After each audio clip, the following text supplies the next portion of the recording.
When we detect a concentration of forces, a transition to combat readiness, and other factors that allow us to conclude unambiguously that Europe is preparing a strike, we must deliver a response on counter with elements of a preemptive action. That's all. And then we should show the Europeans what this would entail, at which stage it would involve non-nuclear weapons, at which stage tactical nuclear weapons, and at which stage strategic nuclear weapons. Russia's dictator Vladimir Putin is back with another cynical claim. Moscow is saving the people of Donbas and will keep fighting for their lives. According to him, Russia was ready for negotiations all alone, but somehow the West started the war. This claim is now being pushed by pro-Kremlin voices, all clearly trying to shift the blame away from Moscow. New week, new nonsense from Russia. I'm Sophia and this is Spin Snipers, where we turn Kremlin drama into quick reality checks.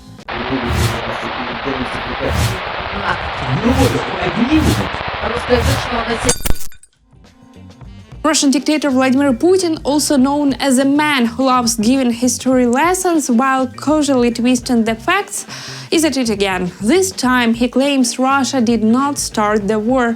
According to him, it was actually the West, because apparently invading a neighbor is just a reaction, a very lone, very violent reaction.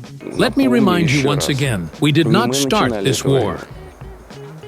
The West indulged and facilitated it, organizing a coup d'etat in Ukraine. After that, events in Crimea began, and then events unfolded in the southeast of what was then Ukraine, in Donbas. All right, let's fact-check this slowly and painfully. Claim 1. We didn't start the war. Reality check. Russia invaded Ukraine in February 2014, occupying Crimea. No NATO troops, no Western invasion, no Ukrainian attack on Russia, just Russian soldiers, the same so-called little green men Moscow first pretended were local self-defense groups. Claim 2. The West organized a coup in Ukraine. False. What happened in 2014 was a Euromaidan protest movement led by Ukrainians, millions of them, after President Yanukovych fled the country. No evidence, no court ruling, no credible international investigations has ever supported the Western group narrative. Claim 3. Crimea and Donbas happened after that. Yes, but not spontaneously. Russia used the chaos as a pretext to invade and occupy Ukrainian territory, funding, arming, directing separatist forces in Donbas. So when Putin says we didn't start the war, what he really means is we didn't like Ukraine choosing its own future. And right on cue, the Kremlin's talking heads started barking back, faithfully repeating whatever the boss just said. All ruling circles know this. It's just that no one can say it out loud, that it is not a war under Biden, it is Biden's war. Trump says this, but he does not go as far as saying that Biden, Obama, Clinton, and their clans started this war. That it was the United States that unleashed this war. No one there can say that. So let me get this straight. It was the US president who started bombing Ukraine? Launching missiles, sending drones, dropping lead bombs? Were American tanks rolling into Ukraine from Ohio? Did US troops occupy Ukrainian cities, kill civilians, abduct children, and commit war crimes? No? Funny how that works, and yet in classic Kremlin logic, the blame still goes to the West, and of course to Ukraine itself.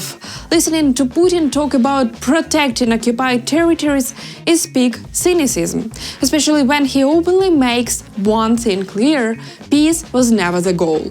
We were forced, after 8 years of the destruction of people living in Donbas, about which no one in the West, for some reason, says a single word. We were forced to recognize these republics, first and second, to begin providing them support. And our special military operation is not the beginning of a war, but an attempt to end it, to end the war that the West unleashed against us by the hands of Ukrainian nationalists. That is what is actually happening. That is the essence of the problems taking place. And we will finish when we achieve the goals set before the start of the special military operation, when we liberate these territories. That's it. Quick fact check. There was no 8 years of genocide in Donbas. No international court, no UN body, no independent investigation has ever confirmed that claim. What did happen? Russia armed, founded and directed forces, then used the conflict it created as an excuse to invade. Calling the invasion an attempt to end the war is pure Orwell. If you want peace, you don't launch tanks, missiles and a full-scale invasion. And when Putin says the war will end only after Russia liberates these territories, let's translate that: the war ends when Russia gets what it wants. That's not peace, that's conquest. You know, it is not about victory, as you said.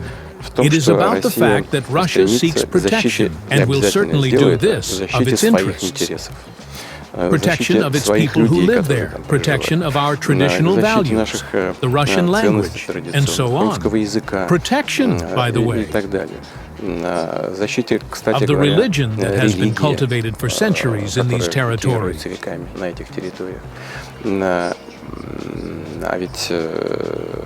And you know that the Russian Orthodox Church in Ukraine is practically banned. Churches are taken away. People are driven out of the temples, and so on. This is a problem. Not to mention the ban on the Russian language, and so on. It is an entire set, a large set of issues. Here is the reality. Russia claims it's protecting Russian speakers and traditional values. Sure, if bombing cities and occupying towns counts as a protection. Ukrainian is the only official language. Russian is not banned, but restricted in schools, government and media. Many switch to Ukrainian voluntarily because Russia invaded. Orthodox Church of Ukraine works. Church is tied to Moscow Patriarchate, under investigation for links to the aggressor. So this protection is propaganda. Reality check: security measures, not oppression. But go ahead, Kremlin, call it a humanitarian mission. And we immediately told Ukraine, the Ukrainian troops, people do not want to live with you. They came out to the referendum. They voted for independence. Withdraw your troops from there, and there will be no military actions. No. They preferred to fight. Well, now they fought themselves into this situation. Basically, it all comes down to the following. Either we will liberate these territories by military means, or the Ukrainian troops will eventually leave these territories and stop killing people there. And yes, the famous people voted for independence story. Really? Let's fact-check that.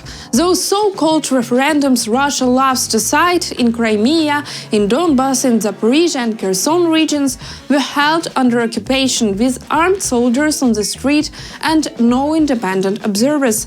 Not exactly a free and fair vote. That's not democracy. That's a Kremlin checklist, ballots at gunpoint. And the bit about Ukrainian troops killing people? Let's be clear, the civilian deaths, destruction and terror on those territories are caused by Russian occupation and bombardments, not by Ukrainian defending its own citizens. Putin openly admits his goal is to grab land by force. For anyone still buying the peace talk story, here's your reality. This is not about saving people, it's about rewriting borders under tanks and artillery. Meanwhile, to prove Putin's point, Russian TV is busy cooking up horror stories about the Ukrainian army. Literally the other day, I spoke with a woman who was trying to leave Krasnoarmeysk. 7 people set out, 4 of them made it, 2 of them with severe wounds. The others simply remained along the way. If a Russian drone arrived, it guided people through the minefield in order to lead them out and bring them to the place where our soldiers would receive them, feed them, give them water, treat their wounds, and take them out of the combat zone. Ukrainian drones, they fly in simply to strike and kill their own population. Everyone I am listing are people who have a blue Ukrainian passport in their pocket. Right, Russian drones as humanitarian guides, Ukrainian drones as a killer. No evidence, no names, no footage. Just another Kremlin horror story. Reality check. Russia uses drones to kill, surveil and terrorize civilians. International reports confirm this. Not evacuation, not rescue. It's not journalism, it's propaganda, flipping aggressor and victims selling violence as mercy. Those who live both in the Kharkiv region and in the Donetsk People's Republic and in Kherson, in Zaporizhia, these people are strangers to them. And this refers both to the territory now controlled by our troops and the territory that is still controlled by the Kiev regime. Therefore, one can say with full certainty, they are occupiers there. They occupy this territory, they abuse this population. According to Russia TV, Ukraine considers its own people foreign in Kharkiv, Donetsk, Kherson, Zaporizhia regions. Only Kremlin logic could produce something this absurd. Invent a lie to justify an invasion. I was born in Zaporizhia. I was never a stranger in my own home. Calling Ukraine an occupier to its own land is not analysis. It's propaganda acrobatic. Meanwhile, Putin keeps yelling, "We want peace. We tried to negotiate back in 2022. Reality check. Russia violates every single agreement it signs, from the Budapest Memorandum to the Minsk Accords. And right before the full-scale invasion, Putin was talking to US and European leaders. Zelensky offered talks too. Putin said no. Then he sent the tanks. This regime, in its mentality, is indeed very similar to a neo-Nazi regime, because an extreme form of nationalism and neo-Nazism is almost the same thing, almost equivalent concepts. And today, without a doubt, everything comes down to military actions on the part of this regime. But even here, they have not succeeded very much. As I have already said, the most important thing for them is to realize that the best way to resolve problems is to reach an agreement by peaceful means about what we tried to agree with them on back in 2022. And of course, Ukraine's main accomplice is surprise Europe. Now Russian TV is already talking about punishment, even though just yesterday Putin swore they had no plans to fight anyone. Again, a lie. This mass hysteria of Europe and its Russophobia, it must be punished. It must be punished. Just like Ukraine. One thing is clear: when Europe stands up for Ukraine's completely basic demands, independence, sovereignty and respect for international law, Russia switches the script. Suddenly, its nuclear threats, TV tantrums and scare tactics aim straight at the European electorate. Not diplomacy, intimidation, because when arguments fail, the Kremlin reaches for fear. When we notice a concentration of forces, a transition to combat readiness, factors that allow us to come to an unambiguous conclusion that Europe is preparing a strike, then we must deliver a counter-response with elements of the preemptive. That's all.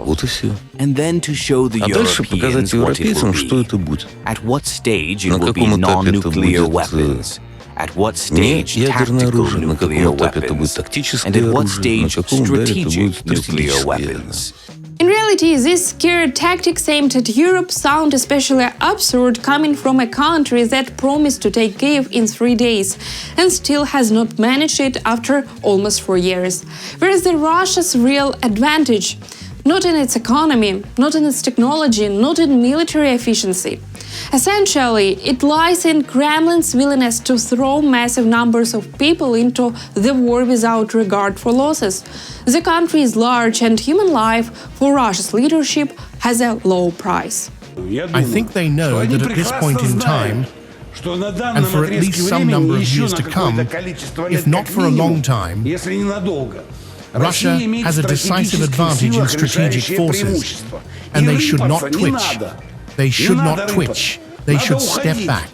That's it for today. While Russian propaganda machine keeps running, we'll keep exposing their lies. I'm Sofia and this was Spin Snipers. Stay curious, stay skeptical and don't fall for the spin.